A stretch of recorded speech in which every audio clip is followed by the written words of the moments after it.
Oh man, chat. Oh man. Do we have things to talk about today? Try to get the best lighting in here as possible,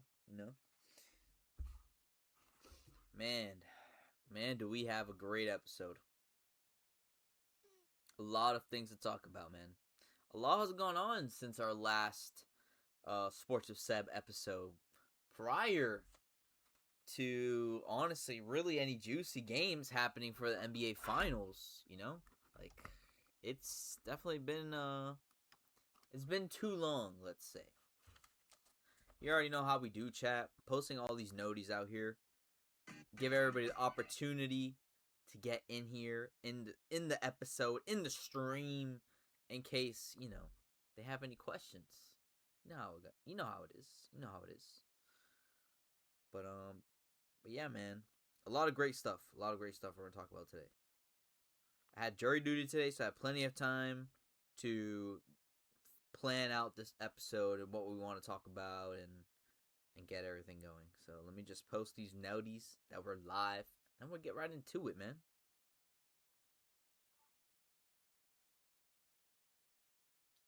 And then we'll get right into it, man.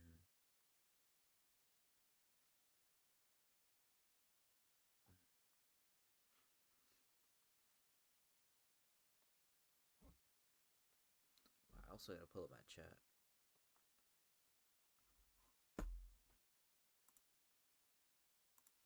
But what's up with y'all, man? What is up with y'all? Are you guys watching the World Cup? Because I'm not.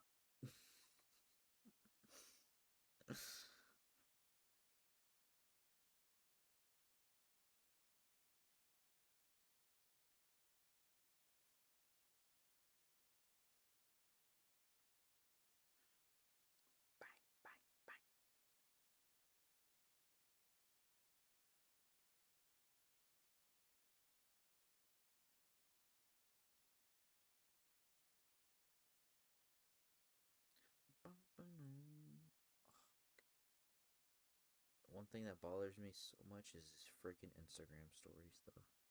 The UI is terrible. Terrible, man. Alright, let's see make sure we can hear ourselves on here. Hold on.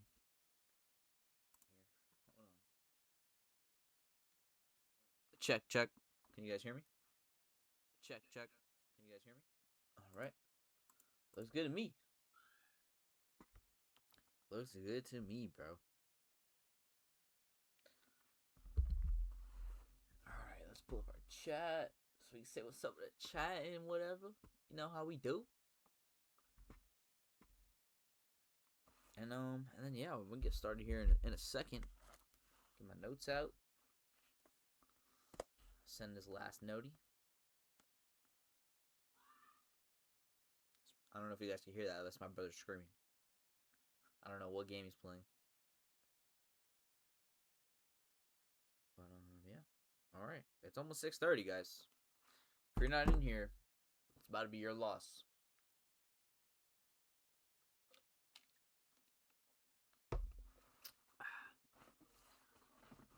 And you guys see the Vanderbilt sweater, or not sweater, whatever you guys want to call, varsity jacket. Yes sir. You know how we do. But yeah, I mean 6:30 finally, bro. All right, guys, it's about to be 6:30. We're gonna go ahead and get started here because we've been already live for about 5 minutes, and I'm ready, man. I'm ready for this episode. Like I said, a lot of stuff to talk about. And I just can't wait to get into it. So let's do it. We're gonna give everybody about 10 more seconds here. Gives me time to actually pull this up real quick. We got it ready. All right, man. Here we go. What's up, guys? It's your boy Seb, and we are here live with Sportswithseb episode 9, NBA Champions and the aftermath that follows. If you guys aren't aware by now, New York Knicks, man, they're NBA champions. I mean, what can you say about it, man? What can you say about it? But before we get into it, I like to run down how this episode is going to go. So, we have, obviously, the recap on everything going on in the NBA Finals, or that went on in the NBA Finals. We're going to talk about the Knicks winning. We're going to talk about the Spurs losing. We're going to talk about, should the Spurs move on from a couple different players? Should the Knicks move on from a couple different players besides the fact that they won the NBA championship? And then we're going to get into a lot of the Giannis rumors, all right? We know Giannis has been on the fence about trying to get out of Milwaukee, and then rumors are circulating as of late that he could end up in a Miami Heat uniform, but there's also rumors circulating that Boston is now involved, and just a lot of other trade rumors going around that we're going to cover in this episode. As long as we're talking about these trades and the Boston Celtics, we're also going to mention Jalen Brown, another player that's been thrown around in all these trade rumors because of the Giannis situation. Obviously, Celtics are trying to get Giannis. They're throwing Jalen Brown at them. And they're also are looking into trading him to possibly to the Pelicans. All right. So just a couple of things to keep in mind there. And then, of course, we have one of the most recent news after the NBA Finals concluded. We have the Chicago Bulls finding their new head coach for the next couple of seasons. It's going to be Thiago Splitter. He is their new coach for this Chicago Bulls team. And then we're going to get into a lot of the WNBA stuff that's been going around for a little bit. But today is definitely all basketball that I have planned. So if you're a Hoops fan, this is going to be your favorite episode, because I think this might be the first episode that we do everything straight up just basketball. Oh, we might have a little bit of something else at the end, but I don't really go too hard on that, so I'll keep it minimal. What's up, bro? I see you in the chat. But yeah, man, let's go ahead and get right into it. So let me pull up this meanwhile. But yeah, man, the first thing we're gonna talk about, New York Knicks, San Antonio Spurs. What a finals, bro! What a finals series. It was a great watch. Despite it ending in 5 games, it was very, very entertaining to watch. I'm trying to pull up the bracket here. Actually, you know what? This is actually good enough. Let's zoom in on this, and then I'm put you guys on screen here. All right, guys, let's put Seb in the corner here. Boom. Okay, move me over here so I can cover some of these ads. I hate ads. We're gonna move this guy a bit here. There you have it, man. The New York Knicks, the number 3 seed in the Eastern Conference Finals, defeated the number 2 Western Conference seed, San Antonio Spurs, 4-1 in 5 games. You guys see it there. The Knicks won the first game. They won the second game. They ended up losing the third game, but then would go on to win the next 2 to secure their first NBA championship in over 50 years. The greatest gentleman's sweep I've ever seen. Yes, I agree with you 100%. This was a great watch, like I said. But let's get into, actually, before we even get into it, where did we leave off? I believe we left off on this episode. I want to say it was like after game 1, or I think game 1 was taking place that night. So we actually haven't covered any of these games. So we're gonna go through all of them real quick. Obviously, the first one, feel out game for both teams. That's what you always say. Game 1 is the feel out game. Game 2 is one of the more important games that you would want to win. And mind you guys, let's keep in mind that the Spurs did have the lead in majority of these games. And guess what? They folded in the fourth quarter when it mattered the most. And you see how close these scores are. You see game 2 a 1-point game. You see game 3 a 4-point game. Game 4 a 1-point game. And game 5 another 4-point game. That's actually pretty crazy that I said out loud. 1-4, 1-4. That's crazy. But yeah, man, like this, it's not even like they had like a 5-point. Yeah, you're right. It's not even like they had a 5-point lead, 6-point lead. They had a double-digit lead in every single game. And one of these games, the Spurs were up by 29 points, and they let the freaking New York Knicks come back and win an NBA championship. But let's break down why some of this stuff happened. Specifically game 4 and game 5. So let's go to Sportswithseb, right? Let's go to our tweets here. Let me move this out the way. let's go to our tweets here, because I tweeted this because I felt like it was important, and we're going to need to talk about it later on. Spoilers for everything that we're going to talk about later, lol. Here we go. Let's see. Well, you have the game 4 notes, but that's not what I wanted to show you guys. So what I wanted to show you was the stat that I tweeted. Where? Did I not even... Chat, I didn't even bookmark it. El Bozo. Alright, hold on. It's okay. It didn't happen that long ago, guys. It didn't happen that long ago. I know where it is. Please don't yell at me. I promise I know what I'm doing. I'm not old. I promise we're almost there, guys. Here we go. I can't believe we didn't bookmark this tweet. I could have swore we did. Here we go. Let's move myself out of the way here. If you guys are watching me on Twitter, sorry, bro. I can't zoom in anymore. If not, you guys won't see anything. So, Victor Wembanyama in the fourth quarter of the last 2 NBA Finals games. For Game 4 and Game 5. In the fourth quarter, when it mattered the most, he was 3 for 13. He was 2 for 6 from the line. And he scored a total of 9 points. Guys, this isn't 9 points in a quarter. This is 9 points between 2 different quarters. The most important quarters in his career thus far. An absolute collapse. And after this moment that you guys see pictured right here, when he told Mitchell Robinson he was in his head, that was when he made the biggest mistake. After that moment, I mean, even prior to that moment, we were seeing Wemby just fold under the pressure. And after that moment, it just got seemingly worse. It was no hope for the San Antonio Spurs after this moment. They really thought that they locked in on the New York Knicks and were going to come back down as far as they were in this series. This happened in, Game 4? This happened in New York. This happened Game 4, Jack. And you have to win. Like, you can't talk like that and then not win the game. You know what I mean? Like, it's different when you win the game. You can back it up, especially when you had a 29-point lead at one point. If you close out that game, this moment becomes one of the best moments in finals history. But now that you choke that lead and you end up losing the NBA Finals the way you did in such close fashion, you have to, you can't not bring it up, man. You cannot bring this up when you talk about Wemby anymore. I was sick of seeing all the comparisons of him, being the greatest of all time. Like, this is year 3 for this kid. He has, guys, I'm shaking my PC here a lot. My bad. He's in year 3 right now. Okay, he has plenty of opportunity to go and win NBA championships and add more to this legacy that he's going to have. But let's pump the brakes when we talk about greatest of all time, guys. That's all I'm saying.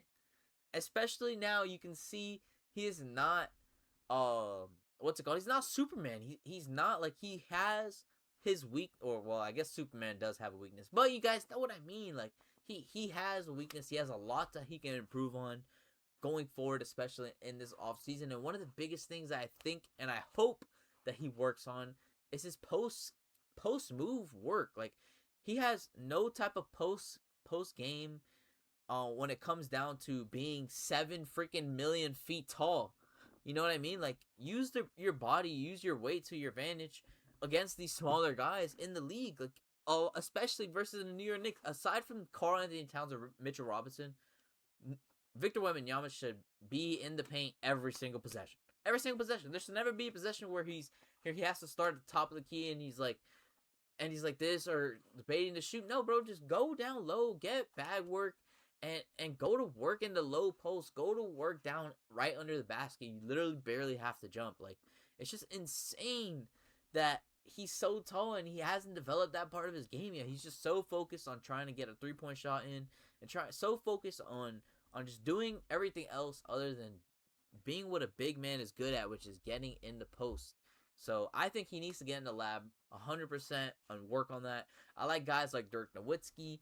that have a great post game, post fade. If he develops some type of signature move like that, or maybe like, the Hakeem hook, like, you want it, or not the Hakeem hook, the Kareem hook. Like, you have all of these guys that have their own moves. Wemby needs to follow in those footsteps. Take advantage of the fact that you're taller than everybody on the court, bro. That's all I'm saying. And then we have our hot take of the week that we gave. I believe it was on Monday I posted that. Our hot take of the week pertaining to one of the other players on the San Antonio Spurs. Who can guess who it is? Let me know.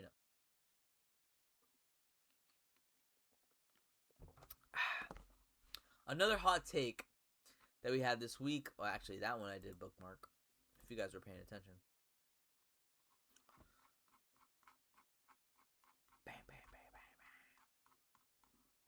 bang. Our hot take of the week. Here you go. De'Aaron Fox will be on a new team before the start of the 2027-2028 season. Close. It was about Dylan. It is about Dylan Harper, but it's really about De'Aaron Fox. I think after the performance that he put up, let's pull that up. Here it is. This was his stat line for the NBA Finals. Okay, 7 points, 18 points, 12 points, 20 points, 7 points. Okay, you guys see here, 23%, 66%. This is probably one of his better games of the series, and I think this is still one of the games that he lost.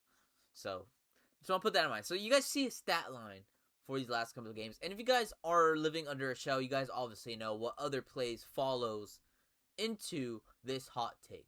One of the plays being a rebound that De'Aaron Fox got, or not that De'Aaron Fox got, but a rebound that the Spurs got where De'Aaron Fox was on a fast break. So potentially he could just run out the clock and win this game because they're up by a point with less than 10 seconds to go. And instead of just running out the clock, he goes up for a layup, and OG Anunoby has the block of his life, blocks his shot, and the Knicks have the opportunity to go down the other floor. And guess what? They end up winning that game because they had another opportunity to put points on the board. I think the way that Dylan Harper was playing, especially in this last game, even though, again, despite the loss, Dylan Harper was hooping.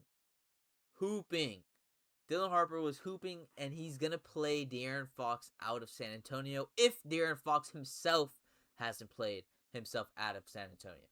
I mean, his last couple games, again, were horrific. I'm sure the Spurs would want to reevaluate what they have going on, especially with his contract that he has for these next coming years. I don't think I wrote it down here, but he's making over $50 million for the next 4 years until the year 2030. I just want to put that out there for you guys, okay? This guy's getting paid a lot of money, and honestly, his performance, especially in these playoffs, especially in the NBA Finals, has not lived up to that contract. And I wouldn't be surprised if San Antonio moves on from him. I gave it, not next season, but the season after. But honestly, with the way that San Antonio is constructed right now, I'm sure that they're going to want a lot of wiggle room. Granted, they do have a lot of wiggle room as is. But they're going to want to build out that bench a little bit more. I think, again, that was probably one of the things that hurt them, especially down the stretch. In these games, having to play the younger guys on your team, you lose a lot of the experience that should be on the floor. And it showed, especially in that fourth quarter, in those losses in these NBA Finals. So I do think that they're going to want to try and work their cap space a little bit better. And I wouldn't be surprised if if De'Aaron Fox finds his way out. It's a tough world, but at the end of the day, the NBA is a business. Let's see here. And then let's also bring up the Devin Vassell tweet that we keep passing by. Where is it? Should be right here. You guys have never let on that you saw them as anything more than rookies, from like you have to. But tremendously proud of both of them, starting with Carter and him not getting minutes in the beginning of the season, to going to the G League, to coming out here and changing games and making an impact and just trusting the process. He's going to be a special player. I know how hard he works. So he's going to be a really, really, really good defensive player. Offensive player. He's going to be a really good two-way player. Dylan, I think we all knew he was talented. I don't know anybody if anybody knew he was this talented, probably besides himself. You know, he was upset with playing time and different roles that he was in, but when we needed him most, he stepped up, and we have a star in the making, and I know that he's going to put so much work into the offseason. It's not just offensively, but defensively. He's made a lot of plays. He's grown so much, and what is he, 20, 21 years old? I mean, the sky's the limit for him.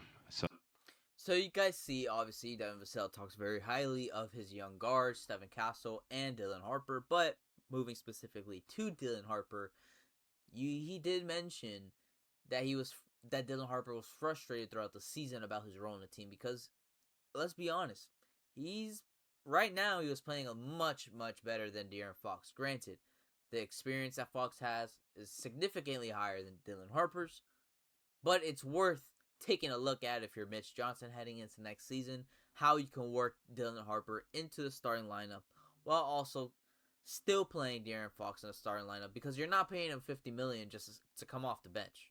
I'm just saying. I mean, if you're going to bring him off the bench, you might as well look for a trade partner or work a buyout for him, because there's no point. Just put Stephon Castle at the 2. You know? Or Stephon Castle at the 1 and Dylan Harper at the 2. However you want to do it. They're combo guards. They can play either position. Is anybody going to take on Fox's contract? Honestly, probably not. Because they have a lot of money on that contract per year. Like I said, it's over $50 million per year. I could see a situation where, you know, a team takes on the contract because they do want a point guard to start, and they have maybe some guys that they want to offload on an expiring type of deal. But I imagine this type of move has to go somewhere where the team trading for Fox has to have cap space. And most of the teams that have cap space, they're not that competitive right now. So, honestly, I really don't see a situation where he ends up on a good team. Yeah, they're definitely going to have to take on the money regardless. Hopefully they can get it out on an expiring deal, which would be the most ideal thing.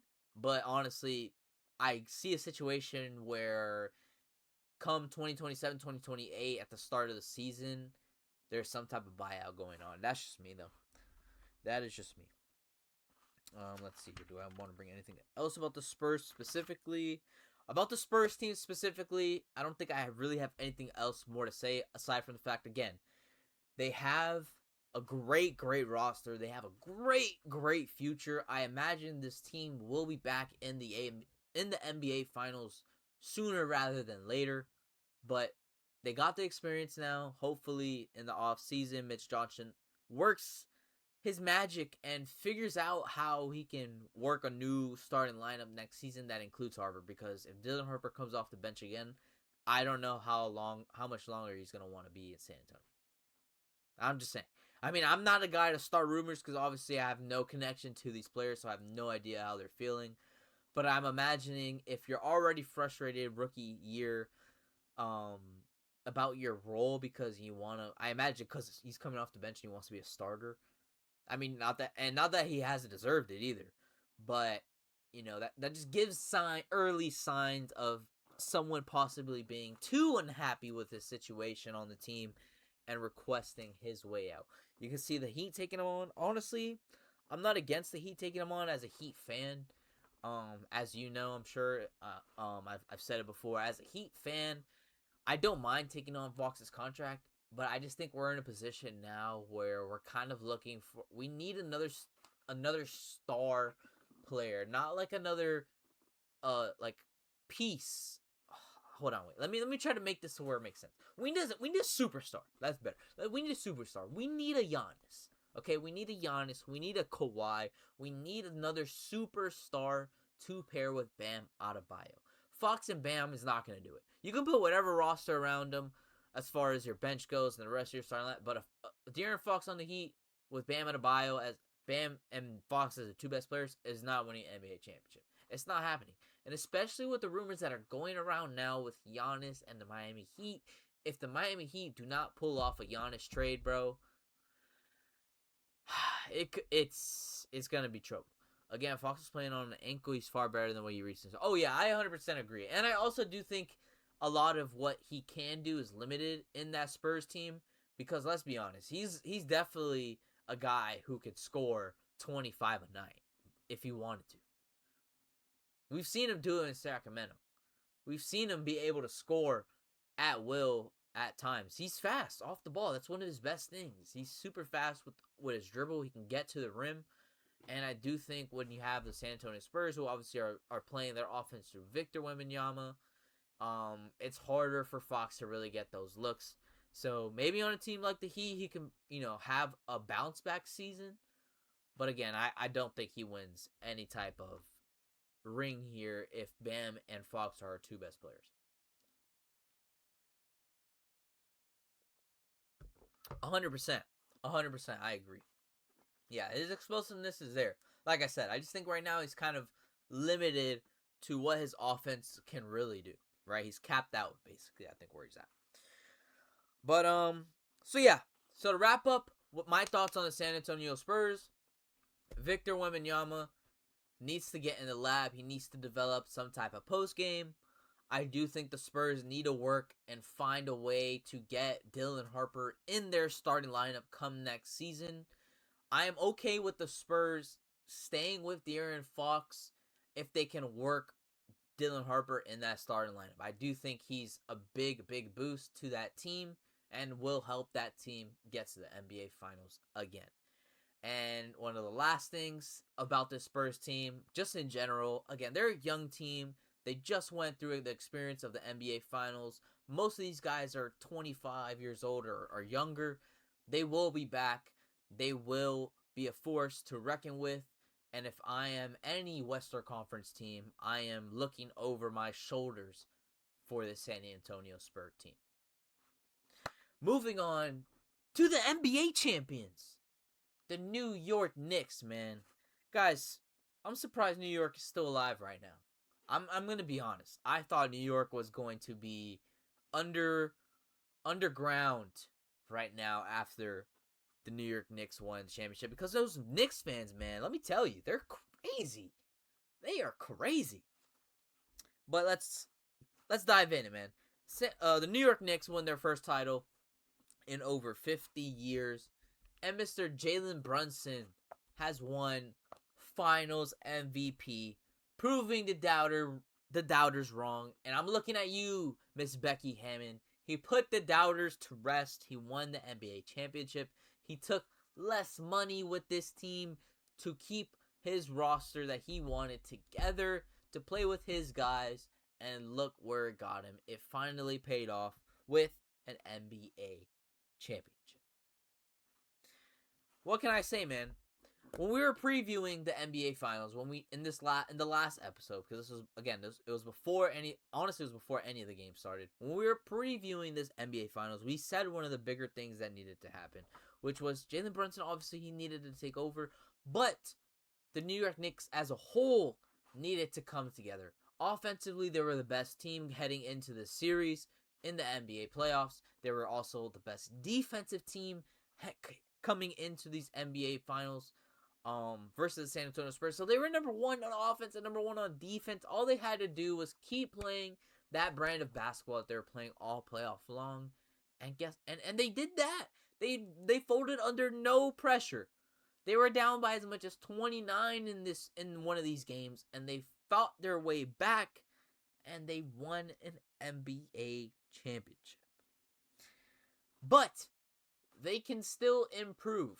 How can they improve? We saw in this series how the San Antonio Spurs were trying to limit Jalen Brunson and trying to make him as less effective as possible on the floor. How did they do that? They picked him up 94 feet. They were playing him from the inbound pass with the defender shadowing him to as soon as he got the ball to face guarding him all the way until he got to the three-point line. And there were times for this New York Knicks team where the offense looked very, very stagnant because Jalen Brunson was so tired from earlier in the game, fighting all these defenders 94 feet, not being able to get a good look, getting the shot clock all the way down to its final seconds. and having to force up a not so good looking shot.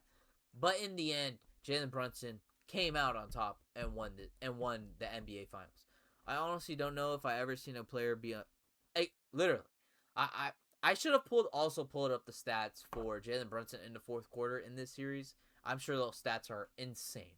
But yes, I'm with you. I don't know if I've seen someone take over a fourth quarter like that in a long time in these NBA Finals. He really stepped up in the clutch when it mattered the most, and he knocked down clutch free throws, some big 3-pointers, some big shots over Victor himself. It was a great watch. It was a great watch. But like I said, they can still improve. How can they do that? Moving back to my point. When you're picking up a guy 94 feet, especially your best player on the floor, you need to find a way to alleviate some of that pressure. How do you do that? You add another ball handler to your team. I'm not saying you need to find a guy to start next to Jalen Brunson, but you need to have a guy that can alleviate the pressure when Jalen Brunson's on the floor to at least be able to bring the ball up, right? So we saw a couple guys try and do it. We saw Jordan Clarkson do it a little bit. We saw guys like Deuce McBride try and do it a little bit. We saw guys like Landry Shamet try and dribble up the ball. And there was another guard that I'm missing. Who was the other one that was... Let me see. I want to say in this game they played.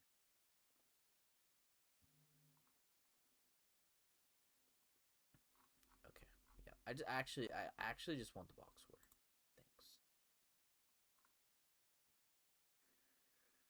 Jose Alvarado. I can't believe I forgot one, bro. I can't believe of all the ones to forget, I forgot him. Literally the best one, probably. But moving back to my point. Actually, let's go back here. So moving back to my point on the New York Knicks. Look at this. Jalen Brunson. Come on. Are you kidding me right now? Moving back to my point on the New York Knicks, though. You can definitely improve still. You got to get a guy who can ball. That was gonna come out so wrong, chat. You need to get a guy that can dribble the ball, who can get the ball up the floor, who can take over an offense and be a facilitator on the floor when you have Jalen Brunson on the floor as well. You just alleviate that pressure for Jalen Brunson. He doesn't have to bring the ball up the court every single play. You have another guy who's more than capable to bring the ball up with Jalen Brunson to offload some of that pressure. And it just, like I said, it just takes that burden off of him. It gives him a lot more gas down the stretch.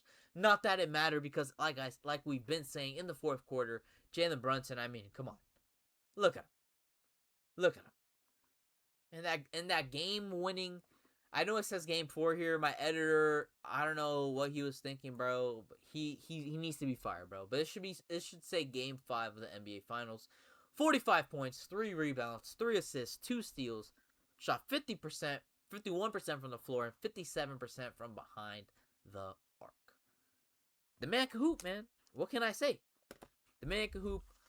But like I said, the New York Knicks can still get better. They need to add another ball handler to this roster. And they also need to cut Deuce McBride. I've never been so frustrated at a player before until I started watching this NBA Knicks series and watched Deuce McBride. I mean, it was atrocious. It was atrocious. The experience of this Knicks team again carried them a big way throughout this series. And you look at the opposite side of the spectrum here when you talk about the Spurs inexperience being in these NBA Finals and talking about the Knicks experience being in this, not the NBA Finals, but being around in the league, being in these playoffs for some time. It showed that the resilience showed. That's why they were able to come back in these games versus a great San Antonio Spurs team. He's a role player. It's going to be bad at times. Did you forget Deuce and gave her? I don't care, bro. He played terrible all series, bro. Like, he wasn't even good defensively. He wasn't good offensively. It was like, every time he got the ball, I literally was shaking my head. Like, I was like, bro, please just pass the ball. I've never seen someone actively sell a game, aside from De'Aaron Fox, than watching Deuce McBride. It was atrocious. It was atrocious. But I want to talk about the game 4 game winner from OG Anunoby. That game winning tip-in shot was magical. magical. I was here watching it with my brother, and we were going insane after we saw that happen, because to see that Knicks team, that was a game that they came back down 29 points. To see that game like happening like live, and you're actually watching, not just watching the highlight of, like watching it live, it was pretty crazy. And I will say that was one of the best shots probably that was one of the best shots in NBA Finals history. It's up there with the Ray Allen Miami Heat corner 3 shot. I mean, the tip-in was amazing, man. It was amazing. It was an amazing watch. And shout out OG Anunoby for always following the golden rule, which is always follow up the shot, bro. Always follow up the shot, chase the rebound, and he had great position, and it was great. Spurs defense will do that to a guy just as dubious handles. OG deserves a statue. Nah, Jalen Brunson definitely deserves a statue, though. He's basically the king of New York right now, bro. He's basically the king of New York. But that's going to wrap up the NBA Finals coverage. So as far as the New York Knicks goes, congratulations to the New York Knicks on winning the NBA Finals. A couple of things to note. Jalen Brunson, an absolute superstar. He proved all the doubters wrong. He's one of the smaller guys on the court, but he talks a big game, and it really, really showed when it mattered the most. Okay, the second thing, the New York Knicks can still improve. They need to add a ball handler to alleviate that pressure from Jalen Brunson. We saw the Spurs try and attack that in the NBA Finals by picking Jalen Brunson up 94 feet. If they can add a ball handler to that roster, the New York Knicks obviously are contenders for next season as well. And then the OG tip-in shot has to be one of the best shots in NBA Finals history. Again, it's up there with the Ray Allen Miami Heat corner 3 shot. But that's going to wrap it up, man, for the NBA Finals. Moving on to the aftermath of the NBA Finals. When the NBA panics, and here's it. Oh, is this the OG shot? Oh, no. This is just Jalen mother freaking Brunson right now. Let's just watch this real quick. Look at that. Bang. Bro. Shot clock at 5. Brunson fires up a 3. Come on, bro. Jalen Brunson, bro. What a stud, man. But let's talk about it, man. The next big thing. Giannis Antetokounmpo. He's focused on playing for the Miami Heat per Mr. Windenhurst from the ESPN. The one that's always talking about LeBron. Our guy, not our guy. We don't really know him. But yeah, man, let's talk about it. Giannis to Miami Heat. We touched on it last episode, but you know me, man. Being a Miami Heat fan has been hard because they talk about all these guys that we could possibly get, but we never end up getting them. Kevin Durant, Donovan Mitchell, Kyrie Irving, Giannis Antetokounmpo. This is not the first time he's been in rumors. All these guys have been talked about these last few years, coming to that we might trade for him, whatever, and it never ends up happening. Someone always jumps the gun and beats us to it. But now we finally are getting more and more rumors on this. Right? So it's finally big enough to where we can talk about it firmly and confidently. Do we think Giannis becomes Miami Heat? Personally, if I'm a betting man, I would say the odds right now are about 60%. Why do I say that? Because I am scared that the Boston Celtics are putting together a package that could be better than the Miami Heat's package. When you throw in Jalen Brunson to that mix, honestly, he's better than every single player that the Miami Heat can offer, aside from Bam Adebayo. Let's just be honest. He is. He's a Finals MVP too, by the way. Just want to put that out there.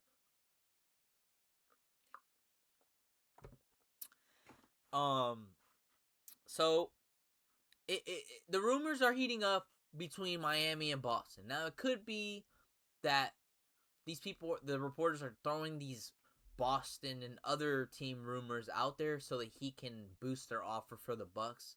You know, that's happened before. But keeping it at where it is right now, what I have in my notes is the current offer that we have to the Bucks is Jamie Jaquez Jr., right? Tyler Hero, Kel'el Ware, and Nikola Jovic.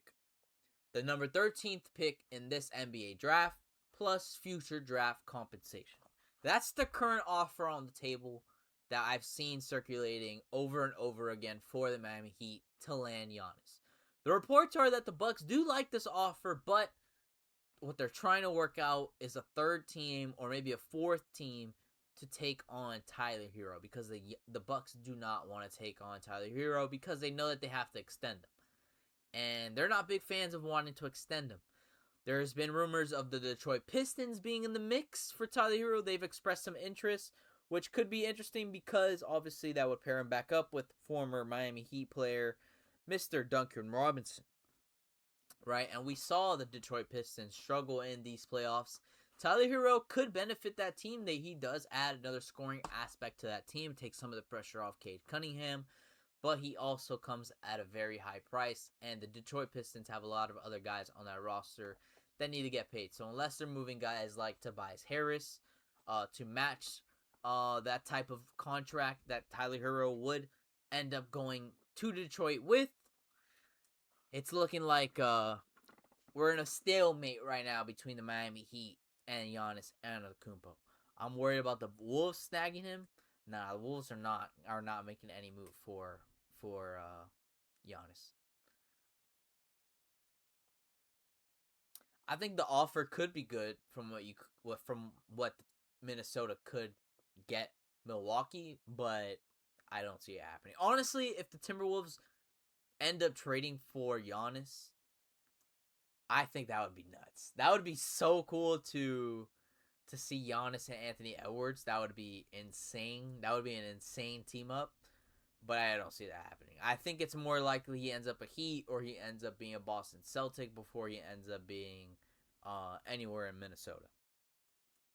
That's just me, though. That's just what my think. I mean, granted, I know nothing. I have no type of knowledge on anything. So, do with my opinion what you will.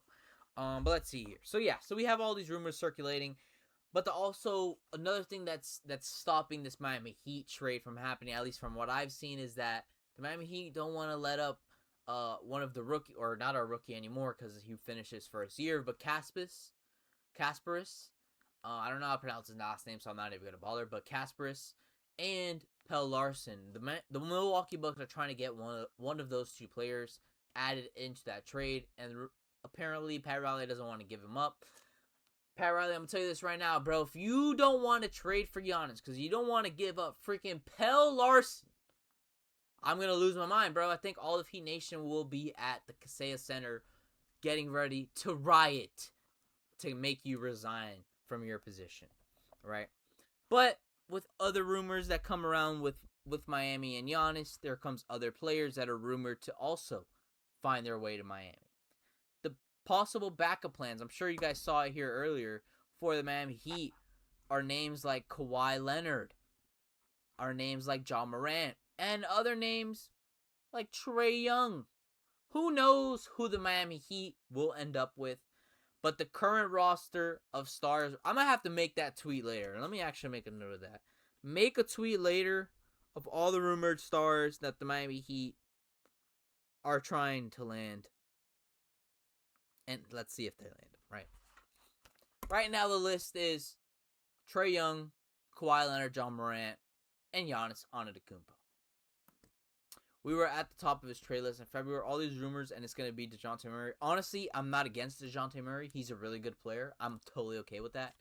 But obviously, again, he definitely is no Giannis.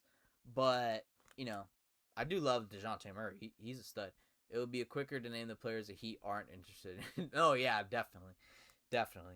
So, again, if I'm the Miami Heat, man, you need to make a move. You need to pull the trigger on one of these trades to land Giannis. I don't know what's stopping it, but if you need to throw in Kasparis or you need to throw in Pelle Larsson, throw them in there for Giannis, bro. Giannis is a generational player. You're not going to find many guys like him. If the Miami Heat really want to win now with Bam Adebayo, they need to pull the trigger on the move and beat the Boston Celtics to the punch, beat the Minnesota Timberwolves to the punch, beat all these other teams to the punch, and make the trade. Some other trade rumors that we've seen. Jalen Brown, another guy that we brought up a little bit earlier, talking about the Boston Celtics trying to land Giannis. But Jalen Brown also has been rumored to find his way out of Boston. One of the teams that gets brought up with him is the New Orleans Pelicans. I don't know how. I don't know why. Granted, they could offer Herb Jones. They could offer guys like Derek Queen. They do have a couple of guys on that roster that could make some noise. Let's take a look at it actually real quick. Where are we? New Orleans Pelicans.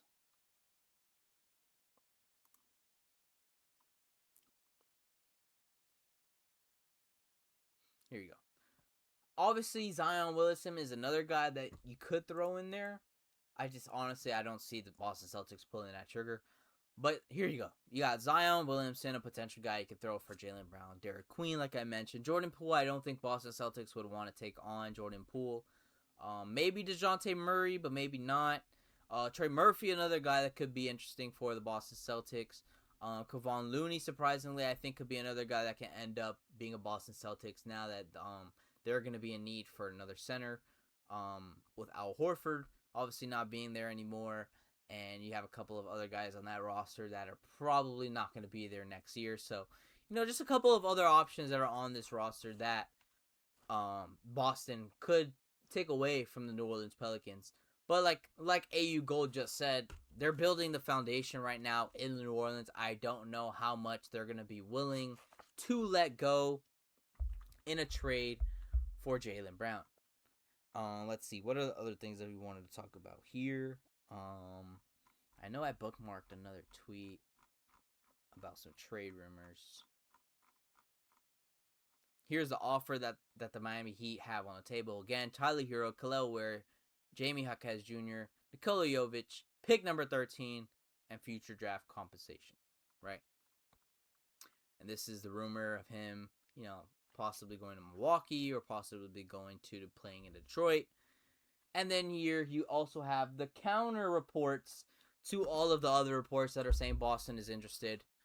And Jalen Brown is up for trade. You have the one reporter who I looked into him is a Boston reporter. He does have some validity to him. But you also now have the conflicting report that the Boston Celtics are not at all looking for Giannis, and they're not looking to trade Jalen Brown. But at the end of the day, who really knows, right? And then the last thing that we want to talk about, I think as far as the NBA goes, obviously the Chicago Bulls have hired their new coach, Tiago Splitter. He was the interim head coach for the Portland Trailblazers last year. He had a 42-40 record. Again, another missed typo from our editor. I really do need to have a talk with him. A 42-40 record with the Blazers last season, and a playoff berth, but a first-round loss to the Western Conference champions, the San Antonio Spurs, in a 4-1 gentleman sweep. So the Bulls, obviously, they cut ties with Billy Donovan. Let's look at their roster too now that we had them. Another team that's looking to rebuild their roster, retool, and get that franchise back to winning games, man. 30-51 last season. But I'm going to be honest, man. I was looking at this roster when I was in jury duty earlier today. And I'm not going to lie, bro. They have a lot of work to do.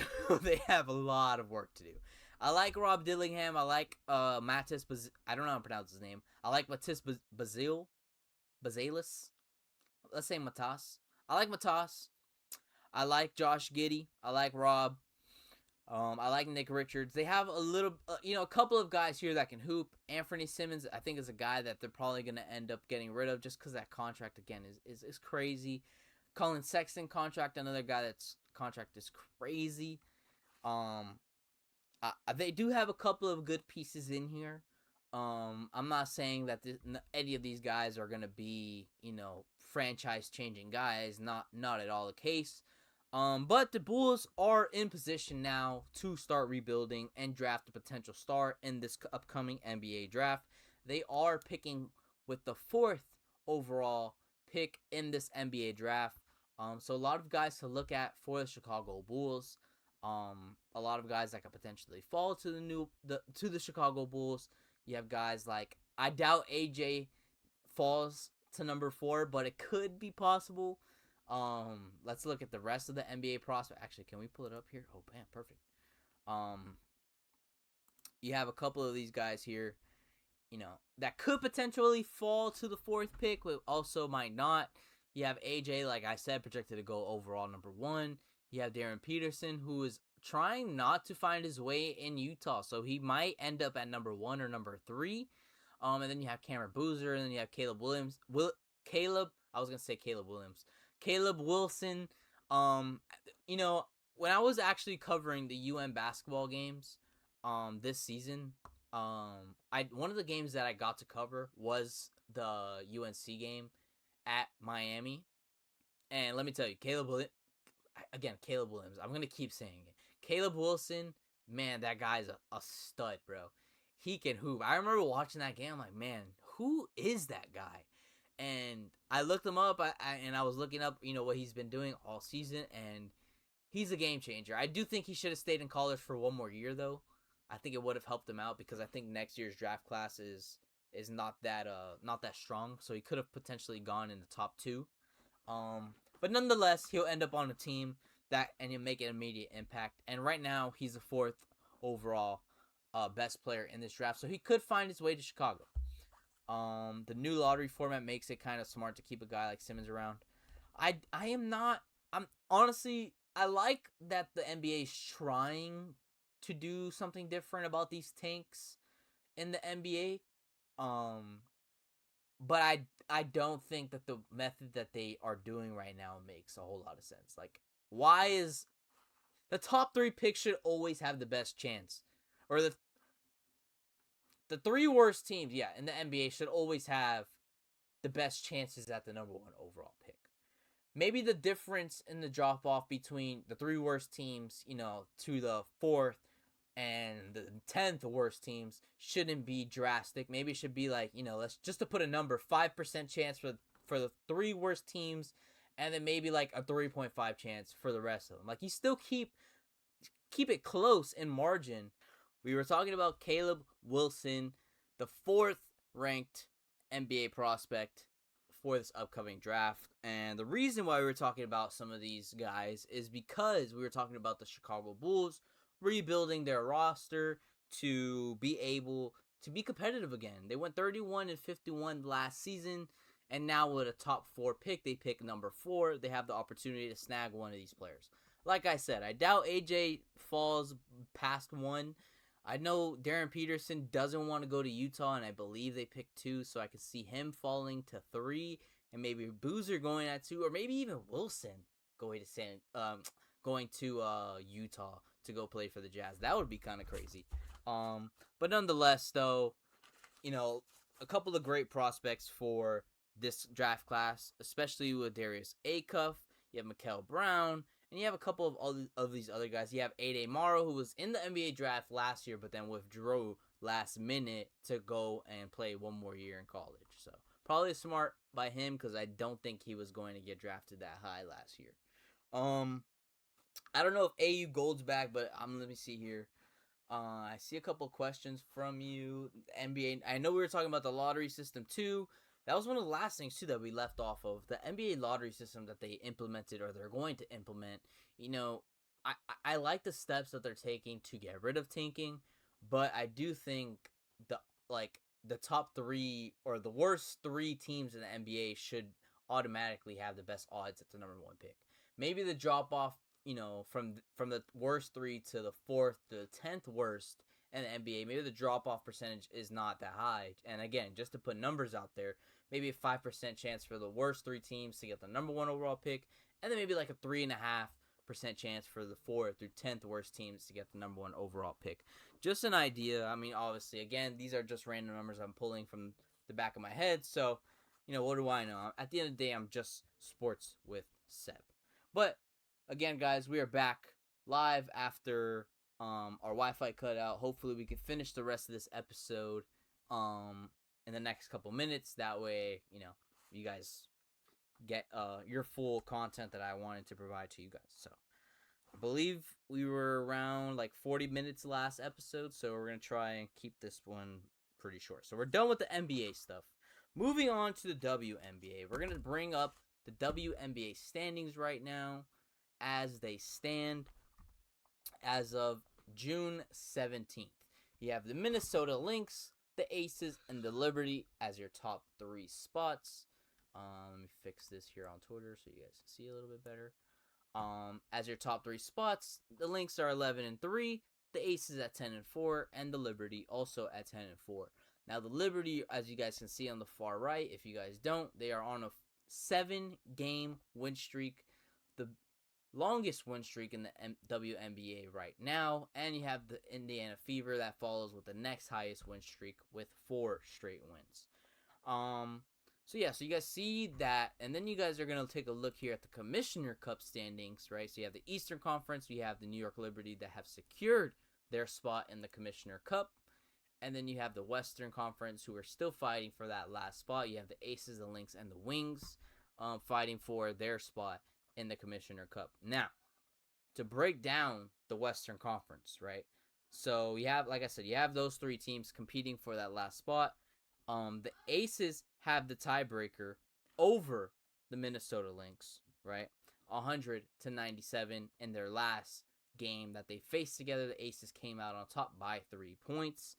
And they're both tied at 5-1. That's why they're ahead of them, because they have the win over them. At least, again, this is to my knowledge. I could be totally wrong here, but I did the best research that I could, and this is what I saw. So, and then you have the Wings sitting at 4-2, who have the tiebreaker, I believe, over the Aces, because they just put belt on them not that long ago, 96-66, a 30-point win Monday night, I believe it was. I was watching that game, and the Aces, they look. We're gonna get into it, but the Aces were terrible.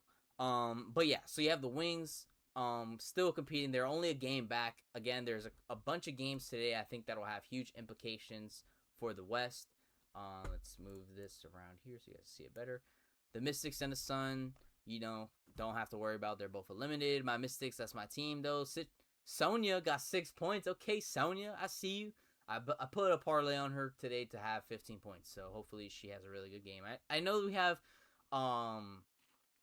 a couple of people out for the Mystics today, so that's why I put the parlay on her. I think she's going to ball out today and have a good scoring game today. You have the Liberty playing the Sky. You have the Wings and the Valkyries. This one's supposed to be a close game. You have Jessica Shepard, who's been killing it right now. She almost had another triple-double versus the Aces this past Monday. Again, we're going to get into it. That's a big game here, a Commissioner Cup game, so, this win matters. Then you have the Lynx playing the Sparks. The Sparks are not going to have Cameron Brink tonight, but they will have Kelsey Plum. And the Lynx are still without Nafisha Collier, but not to worry. They are still one of the best teams in the W. So, and then you have the Aces and the Mercury. I think the Aces should be able to win this game, no problem. I believe if they win, they clinch because they have the tiebreaker over the Lynx. So I think if they win tonight, they do clinch that last spot. And then you have the Storm and the Fire. So you have basically almost all the teams playing today. Well, not almost all, but you have a good majority of the teams playing here today. Actually, is it all? 1, 2, 3, 4, 5, 6, 7, 8, 9, 10, 12. Oh, no. I'm tripping, Chad. It is a good portion of them, though. You're missing 3 teams that aren't playing tonight. Nonetheless, a lot of great games today. A lot of great Commissioner Cup rankings today as well. But breaking down that Monday game that I was bringing up with the Aces and the Wings, man. I mean, like I said, it was just complete, mayhem for the Las Vegas Aces. They did not know what to do. They could not stop the Dallas Wings. They could not stop three-point shooting. They could not stop Jessica Shepard from being, I guess, from what the broadcast was saying, the QB of her team right now. She, like I said, she almost had. I'm trying to look up the scores per quarter. Oh, well, it was right there the whole time. Let's move Seb out the corner here. Oh, nope. Let's move Seb out the corner here. Yep. There we go. So yeah, then you have Jessica Shepard, who is balling right now as well. And you take a look at this team, man. Like the Las Vegas Aces, they have one of the best teams in the W. and they are no doubt one of the contenders to win the WNBA championship this season after winning last season. So you look at these games, and you kind of have some doubt if you're an Aces fan right now on how far this roster can go. Granted, one of the things that I did notice in this game was that the Aces could not get to the free throw line. They only shot 9 free throws to the Dallas Wings 21 free throws. So they couldn't get to the free throw line. They weren't getting the calls, and they're missing, I wouldn't say one of their best players because that roster is pretty stacked, but they're missing a good player from their team, Kennedy Carter. She is a scoring machine. She can get to the rim at will. She obviously was not in the league last year because of whatever reason, but she's back this year. She was a great piece off the bench for them, averaging, I don't even remember what it was, but I know it was well over 15, 17 points when she was on the roster playing prior to her injury. So you guys see it here, 14 points. There you go, 14 points, whatever. I was close. Oops. So you miss 14 points that come off the bench. Like I said, she can get to the line. She can get some tough shots in the low, not in the low post, but in that mid-range, drive, pump, pull-up shot. Like she can score, she can hoop, and they're missing that big time these last few games, and especially Monday night versus the Wings. And again, Jessica Shepard, she was 1 assist shy of having another triple-double this season. It would have been her 3rd triple-double of the year, and it would have been her 2nd versus the Aces. So you guys see here, Jessica Shepard, she's the first one. Oh, highlighted everything. 13 points, 9 assists, 15 rebounds. Again, a lot of matchups that are going on tonight, like I showed you. And one of the more recent news that happened a little bit earlier today, let's pull up our bookmarks really quickly, is that the WNBA is expanding their regular season games to 50. So starting next season, there will be 50 WNBA games played per team. And that's great news, man, because I love basketball. I love seeing more basketball. And being a new fan to the WNBA, I would love to see more of it. And this gives us the opportunity to do so. It gives the players to showcase their skills. And, it's just a great opportunity. And it's great to see. So W is expanding to 50 games next season. And then you have here, if you want to take a look at the first returns of the All-Star voting for the WNBA. Obviously, number 1, you have A'ja Wilson. Number 2, you have Paige Buchers. Number 3, Aaliyah Boston. Number 4, Breanna Stewart. Number 5, Caitlin Clark. Number 6, Jessica Shepard. Number 7, Angel Reese. Number 8, Gabby Williams. Number 9, Olivia Miles, a rookie. And number 10, Kelsey Mitchell. So you have your top 10 there that I just named. Obviously, all of them I feel like are well-deserved. I do like a lot of these other names that I'm seeing on here. I see Sonia on here at 18. I see Kiki at 15. I see a lot of my Mystics players on here. I see Shakira at 21. I'm not too sure on how Alyssa Thomas is pretty low on this. And Marina Mabry is also really low on this. I definitely think they should be a lot higher on this list. But again, this is just the first return, so I'm sure a lot of these will change as the season goes on. But those are just a couple of names that I feel like should definitely be a lot higher. Ryan Howard definitely should be a lot higher as well. And let me see. There was another one that I saw here. Alicia Gray. Yeah, I definitely think she should be at least at 10 if she's going to be, at the lower end. She definitely should be at 10. She definitely should not be outside the top 10. But nonetheless, you have the first returns of the W All-Star fan voting. And guys, I'm not going to lie. I think that pretty much wraps up this episode. I mean, we're going to touch on this just because it happened. And, it's a sport that I do like and I do enjoy watching. But we have the Hurricanes, who won the Stanley Cup Finals this year versus the Golden Knights. They won in 6 games. They beat the Golden Knights. Well, they are Vegas. The Vegas Golden Knights 4-2. In the final game, a shutout 3-0. We're just gonna touch on it real quick. Obviously, the Panthers won the 2 years prior to this past year.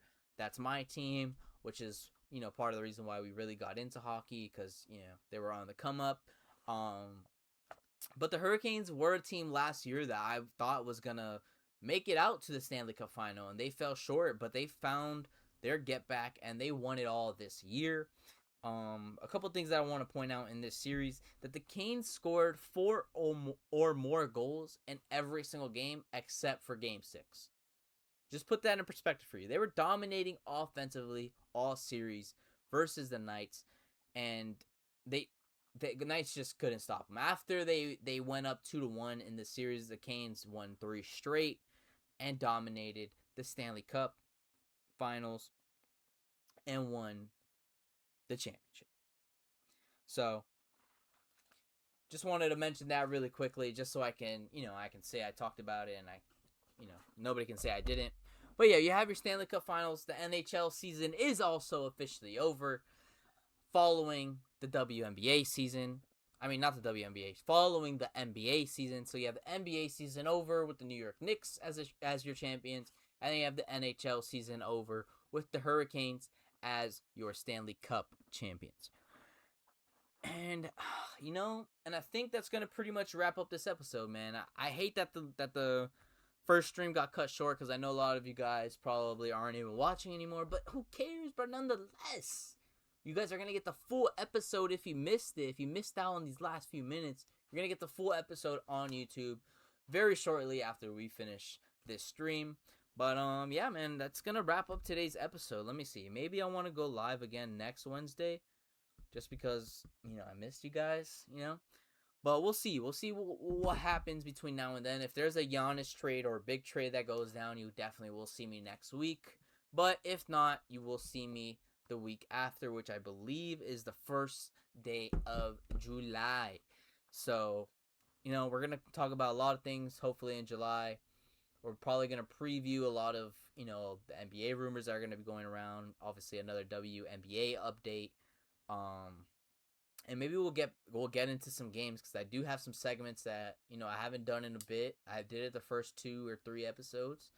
But now that, a lot of what we cover is coming to an end, got to fill the gap. So we're going to find some cool stuff. And I also did want to mention we are working on getting an interview with a former FIU basketball player, Mr. Corey Stevenson. If you guys haven't been keeping up with Sportswithseb, you guys should know by now I cover FIU sports, FIU football, FIU soccer, FIU basketball, and we have Corey Stevenson, who's one of our seniors for FIU basketball, who will be entering the NBA draft. He's got his second workout with the Los Angeles Lakers not that long ago. As you guys can see the full list of teams that he's worked out with so far. So we're wishing him the best of luck, hoping he can find his way on an NBA roster.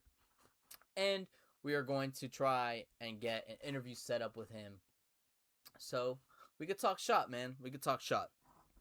But just want to make sure there's nothing here.